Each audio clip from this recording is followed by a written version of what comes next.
Hi bro, hi sister, praise lord. Wait is always best. அதாவது ரொம்ப நாளா நீங்க ஒரு விஷயத்தை அடையிறதுக்காக காத்துட்டு இருக்கீங்க, கர்த்தரிடத்துல ரொம்ப நாளா ஜெபம் பண்றீங்க, கிடைக்கல அப்படின்னா ப்ளீஸ் காத்துருங்க. என் அன்பு மகனே மகளே, உங்களுக்கானதை நான் கொடுக்குறேன். ஸோ மிஸ் ஆயிடாதீங்க, அதை விட்டு வழி விலகி போயிடாதீங்கன்னு தான் வார்த்தையில சொல்றேன். இன்னைக்கு நம்ம ஒரு விஷயம் வரணும்னு ஒரு இடத்துல இருந்து காத்துட்டு இருக்கோம், அது கரெக்டா வந்துட்டு இருக்கு.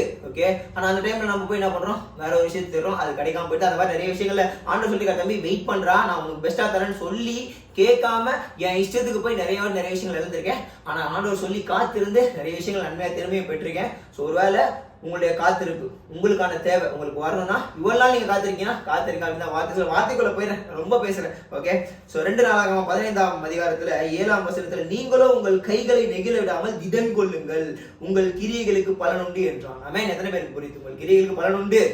ஓகே, இவ்வளவு நாள் காத்திருந்தீங்கல்ல, அதெல்லாம் சும்மா கிடையாது, கர்த்தர் பார்த்துட்டு இருக்காரு. பிசாசு என்ன தெரியுமா பண்ணுவான், ஏய் வா வா வா, அதெல்லாம் நடக்காது, அதெல்லாம் ஆண்டவர் பண்ண மாட்டாரு வான்னு சொல்லி அப்படி ரூட்டை மாட்டி கூட்டிட்டு போவான். ஆண்டவர் உங்களுக்கு தரமா வச்சிருக்கிறத ஏற்ற நேரத்துல ஏற்ற காலத்துல கொடுக்கறதுக்கு இது வந்துருச்சு டைம் கிட்ட. ஆனா மிஸ் ஆயிடாதீங்க, என் அன்பு மகனே மகளேன்னு சொல்றாரு. புரியுதா பிரதர் சிஸ்டர்? காத்திருப்பு பெஸ்ட், காத்திருந்து பெற்றுக்கோங்க, வந்துட்டே இருக்கு. புரியுதா? புரியல திரும்ப கேளுங்க, ரொம்ப தெரியா புரியும். இதனால கத்திரிக்கு சொல்றோம். ஆமென். அல்லேலூயா. Love you.